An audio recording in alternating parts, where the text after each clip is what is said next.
प्रबोधन काळातील पुणे प्रवचन 6वा उपदेश भाग 1 जन्मविषयक.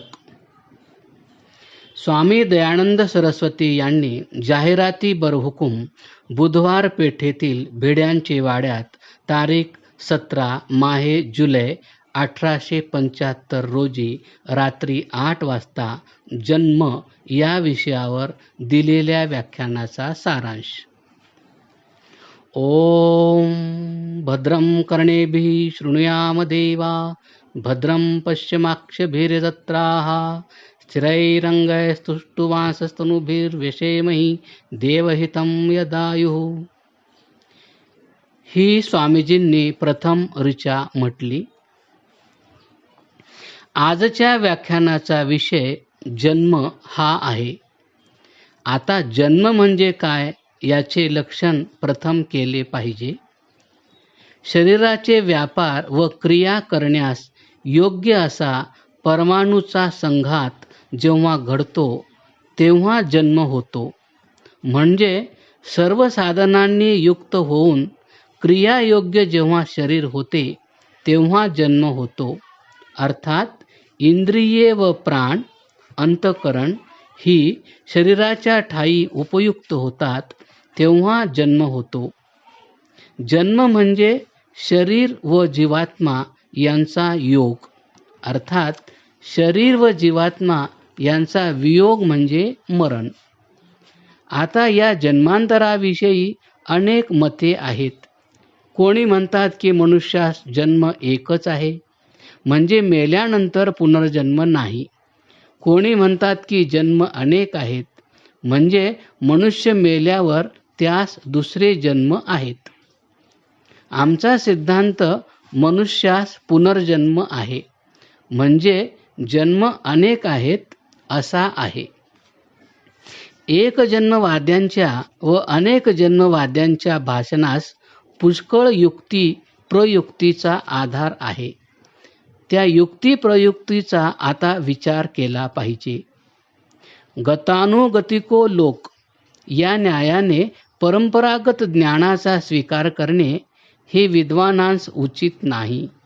उहापोह करून निर्णय करणे हे विद्वानांचे मुख्य काम आहे. एक जन्मवादी असा पूर्वपक्ष करतात की या जन्माचे पूर्वी जर दुसरा जन्म होता तर त्या जन्माची आम्हास काहीतरी आठवण असावी. ज्या अर्थी पूर्वजन्माची आठवण नाही त्या अर्थी पूर्वजन्म नव्हता असे म्हणणे रास्त आहे. या पूर्वपक्षाचे समाधान आम्ही असे करतो की जीवाचे ज्ञान दोन प्रकारचे आहे, एक स्वाभाविक व एक नैमित्तिक. स्वाभाविक ज्ञान नित्य असते व नैमित्तिक ज्ञानास वृद्धी आणि ह्रास, न्यूनाधिक व हानी हे सर्व प्रसंग आहेत. यास दृष्टांत, अग्नीस दाह करणे हा स्वाभाविक धर्म आहे, म्हणजे हा धर्म अग्नी परमाणूमध्ये देखील असतो. हा त्याचा निजधर्म असतो, तो कधी त्यास सोडित नाही. म्हणून अग्नीचे दाहक शक्तीचे ज्ञान ते स्वाभाविक ज्ञान समजावे. पुनरपी अग्निसंयोगाच्या योगाने पाण्यात उष्णता हा धर्म उत्पन्न होतो. पुन्हा वियोग झाला असता उष्णता धर्म नाहीसा होतो. म्हणून पाण्याच्या उष्णतेविषयी जे ज्ञान ते नैमित्तिक ज्ञान आणि पाण्याच्या शीतलतेविषयी जे ज्ञान ते स्वाभाविक ज्ञान आहे. आता जीवाला मी आहे म्हणजे आपल्या अस्तित्वाचे ज्ञान हे स्वाभाविक ज्ञान आहे. परंतु चक्षु, श्रोत्र इत्यादिक इंद्रियांपासून जे ज्ञान उत्पन्न होते ते आत्म्याचे नैमित्तिक ज्ञान होय. हे नैमित्तिक ज्ञान 3 कारणांपासून उत्पन्न होते. देश, काल व वस्तू या तिहींचे जसे जसे कर्मेंद्रियांशी संबंध घडतात तसे तसे आत्म्यावर संस्कार होतात. आता जसजशी ही निमित्ते निघून जातात तसतसा या नैमित्तिक ज्ञानाचा नाश होतो. अर्थात पूर्वजन्माचा देश, काल, शरीर याचा वियोग झाल्याने त्यावेळचे नैमित्तिक ज्ञान होत नाही.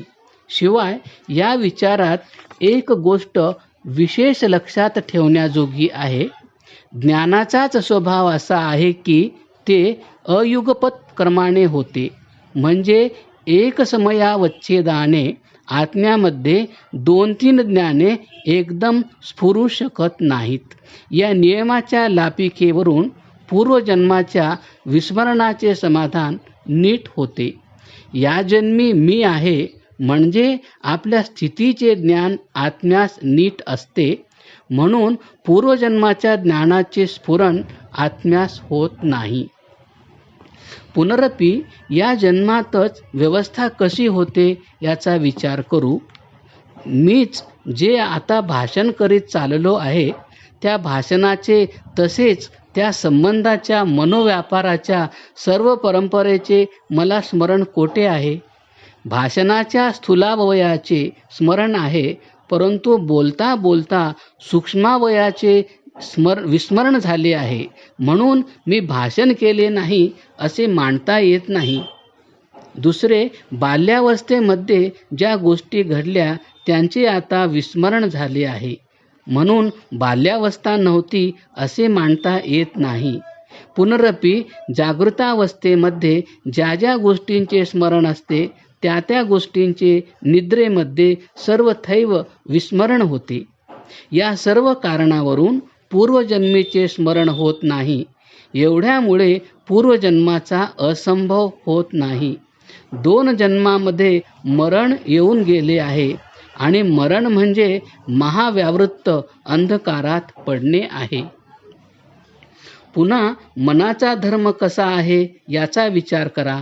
मनाचा स्वभाव असा आहे की सन्निध पदार्थाविषयी त्याने रागद्वेष उत्पन्न करीत असावे. सान्निध्य सुटले असता त्यास विस्मरण होते. मग अर्थातच पूर्वजन्मावस्थेतील दूरगत पदार्थाविषयी आत्म्यास विस्मरण होते. यात नवल काय? मी एक दृष्टांत देतो. शाळेमध्ये काही मुले अध्ययन करीत असतात. त्यात काही मुलांना विषयाची समज लवकर उत्पन्न होते, दुसऱ्यास काही विलंब लागतो व तिसऱ्यास विषयाची उपस्थिती होण्यास मोठी अडचण पडते. याप्रमाणे येथल्या येथेच उत्तम बुद्धी, मध्यम बुद्धी, अधम बुद्धी असे प्रकार आढळतात. तर मग मरणाच्या पलीकडे पूर्वजन्मीच्या ज्ञानाच्या उपस्थितीविषयी किती अडचण असावी हे सहज लक्षात येईल. यावरून जन्म एक आहे असे प्रमाण मानणे हे युक्तिविरुद्ध आहे. ज्ञान हे 8 प्रकाराने होते. प्रत्यक्ष, अनुमान, उपमान, शाब्द, ऐतिह्य, अर्थापत्ती, संभव आणि अभाव असे 8 प्रकार आहेत. यामध्ये इंद्रियार्थ सन्निकर्ष मूलक प्रत्यक्ष ज्ञान हे अगदी क्षुद्र आहे. अव्यभिचारी, अव्यपदेशी व निश्चित असे ज्ञान प्रत्यक्ष रूपाने कधीही होत नाही. यावरून दुसऱ्या ज्ञानसाधनाचे अवलंबन करावयास पाहिजे. दृष्टांत, कोणी वैद्य नाही अशा पुरुषास रोग झाला असता आपणास रोग कोणत्या निमित्ताने झाला हेही त्यास ज्ञान नाही, मग रोगाच्या निदानाचे त्यास ज्ञान कुठून असणार? पण रोग्यास असे ज्ञान नाही म्हणून रोग नाही हे म्हणता येणार नाही. कारणावाचून कार्य कधी होत नाही, म्हणून या रोगाचे काहीतरी कारण असले पाहिजे असे अनुमान होते. रोग्यास कारणाचे केवळ ज्ञान नाही म्हणून रोगास कारण नाही असे कोणी कधी मानले आहे काय?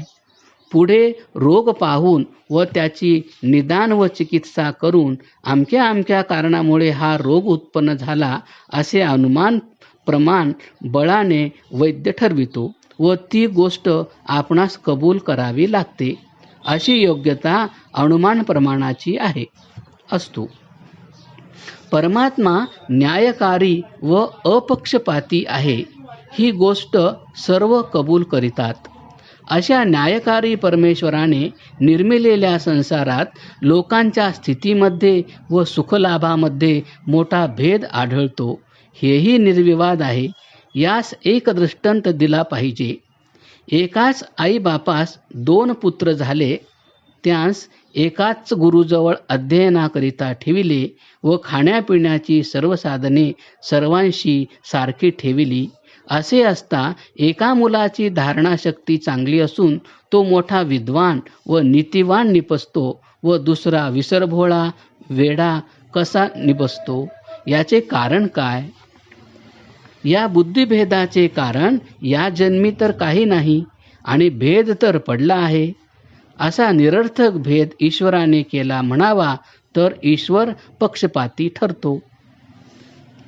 बरे, ईश्वराने न केला म्हणावा तर भेदाची उपपत्ती होत नाही. तेव्हा पूर्वजन्म आहे असे मानणे अवश्य होते. पूर्वजन्मार्जित पाप पुण्याप्रमाणे ही व्यवस्था होते असे मानल्याशिवाय दुसरी कल्पना बसत नाही. असतो. एक जन्मवादी असे म्हणतील की ईश्वर स्वतंत्र स्वेच्छाचारी आहे. जसा एखादा माळी आपल्या बगीचात हवे ते झाड लावितो व हवे त्या झाडास खत घालून वाढवितो, याप्रमाणे या जगतामध्ये ईश्वराची लीला आहे. या प्रकारचे स्वातंत्र्य ईश्वरास मानल्याने ईश्वराच्या न्यायत्वाची हानी होते व उन्मत्त प्रसंग ईश्वरावर येतो. परंतु एकंदर सृष्टिकर्माच्या व वेदाच्या अवलोकनाने देव न्यायी आहे असे ठरते. तर या विरोधाचे निराकरण करण्यास पूर्वजन्म होता असे मानलेच पाहिजे. असे न मानल्यास हा स्थिर भेद कसा उत्पन्न होतो यास समर्पक उत्तर मिळत नाही. संग प्रसंग भेदाने हा स्थितीभेद झाला असे म्हणता येत नाही.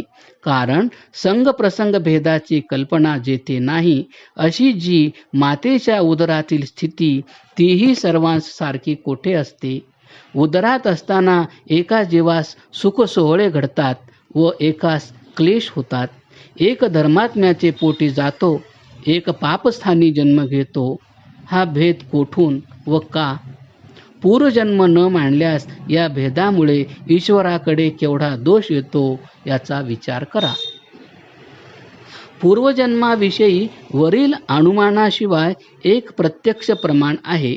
जीवाची शरीरचेष्टा होण्यापूर्वी प्रथम आपणास प्रत्यक्ष होते, मग आत्म्यावर संस्कार होतो, मग स्मृती होते, मग कार्याविषयी प्रवृत्ती निवृत्ती घडतात. हा प्रकार सर्वत्र आढळतो. आता शरीर योनीतून मूल बाहेर पडण्यापूर्वी पोटात होते. बाहेर पडताच श्वास घेऊ किंवा रडू लागते. ही प्रवृत्ती त्यास पूर्वसंस्कारा वाचून कशी होईल?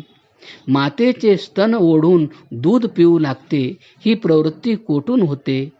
दुधाविषयी तृप्त झाल्यावर निवृत्त होते. ही निवृत्ती तरी कशी? मातेने भिवविले म्हणजे मुलास जे समजते ते पूर्वसंस्कारापासून कसे घडेल? यावरून पूर्वजन्म होता असे प्रत्यक्ष व अनुमान प्रमाणाने सिद्ध होते. पुनरपि सर्व चराचर सृष्टीचा उत्पत्ती स्थिती व लय याचा क्रम पाहिला असता त्या सादृश्याने जीवसृष्टीसही पूर्वजन्म होता. हा आमचा मध्यम जन्म आहे व मोक्ष होईतोपर्यंत अजून जन्म होणार आहेत. या परंपरेने हा मध्यजन्म पूर्वजन्म होता म्हणून झाला असे संभवते. कारण विहिरीत जर पाणी नाही तर पोहऱ्यात येणार कोठून? या दृष्टांताची योजना या ठिकाणी नीट होते. आता कोणी असे म्हणेल की ईश्वर नेहमी व्यवस्था करीत बसला आहे आणि ही व्यवस्था केव्हा बिघडते केव्हा साधते? जसे ख्रिस्ती लोकांच्या धर्मपुस्तकात सांगितले आहे की ईश्वराने एक सुंदर बगीचा उत्पन्न केला, त्यात एक स्त्री पुरुषाचा जोडा ठेविला व त्यात एक ज्ञानवल्ली लावून ठेविली व ईश्वराने स्त्री पुरुषांस अशी आज्ञा केली की ज्ञानवल्लीची फळे खाऊ नका, तुम्ही अज्ञानी राहा. मग सहजच त्या स्त्री पुरुषांनी ईश्वर आज्ञेचा भंग केला. तेव्हा ईश्वराला मोठा राग आला. मग ईश्वराने त्या स्त्री पुरुषास तेथून हाकलून दिले. आता ईश्वराची जर ही व्यवस्था बिघडली तर ईश्वर सर्वज्ञ कसा? याकरिता अशी व्यवस्था ही जुळत नाही. म्हणून एक जन्मवाद जुळत नाही. ईश्वर सर्व जगाचे धारण मात्र करतो, परंतु त्याने कृती एक वेळ करून ठेविली आहे असे समजावे. कोणी असे समजू नये की त्याने 6 दिवस श्रम केले व 7व्या दिवशी विश्रांती घेतली. बायबल उत्पत्ती 1. हे बोलणे सर्वशक्तिमान ईश्वराविषयी कोणत्याही रीतीने संभवत नाही. तसेच बगीच्यामध्ये जी व्यवस्था केली तो एक वेळ चुकला व पुनरपी नीट करू असे ईश्वरास वाटले, म्हणून त्याने लोकांच्या पापनिवारणाची व्यवस्था केली, हेही म्हणणे नीट संभवत नाही. मनुष्यास स्वगताविषयी स्वमताविषयी सहजच दुराग्रह उत्पन्न होतो. हा मनुष्याचा स्वभाव आहे. परंतु सुज्ञ पुरुषांनी दुराग्रह टाकून सत्य परीक्षा करावी, हे त्यांस भूषण आहे. आता कोणी असा पूर्वपक्ष करतात की राजा पालखीत बसतो व भोई पालखी वाहतो. यामध्ये एकास सुख अधिक व दुसऱ्यास दुःख अधिक असे म्हणणे हा भ्रम आहे. राजाच्या मनात परचक्राची किंवा राज्यव्यवस्थेची काळजी दुःखाचे डोंगर उत्पन्न करीत असते. म्हणून राजाला बाहेरून जितके सुख तितके आतून दुःख असते व रात्री झोप येण्याची मारामार असते. इकडे उलटे, भोयांस बाहेरून पुष्कळ क्लेश असतात. मेणा व्हावा लागतो व ओली कोरडी भाकरी मिळते, पण घोंगडी टाकली की खुशाल घोरात निसतो. यावरून दोन्ही स्थितीत सुखदुःख सारखेच आहे, तर एक जन्म मानणे हे नीट आहे. या पूर्वपक्षाचे समाधान सहज करता येईल. श्रीमंतास व दरिद्र्यास, सशक्तास व अशक्तास सुखदुःख सारखे आहे हे म्हणणे सर्व अनुभवाविरुद्ध आहे. राजास एक पुत्र झाला, डोंबास एक पुत्र झाला. राजपुत्राला गर्भकाळी सुख, जन्मकाळी सुख, पुढे बालपणी सुख, खाण्यापिण्याचे व दुसऱ्या सर्व प्रकारचे पदार्थ हातात घेऊन खिदमतदार उभे राहतात. उलटे डोंबपुत्रास गर्भकाळी दुःख, जन्मकाळी एखाद्या पाषाणाप्रमाणे उदरातून बाहेर पडतो. बाळपणे खाण्यापिण्यास मिळण्याची पंचायत, वस्त्राचे तर नावच काढावयास नको. अन्न पाण्याकरिता कित्येक वेळा त्याने रडून रडून जीव घाबरा करावा. असे प्रकार दृष्टीस पडतास. हा सुखदुःख भेद कोठून?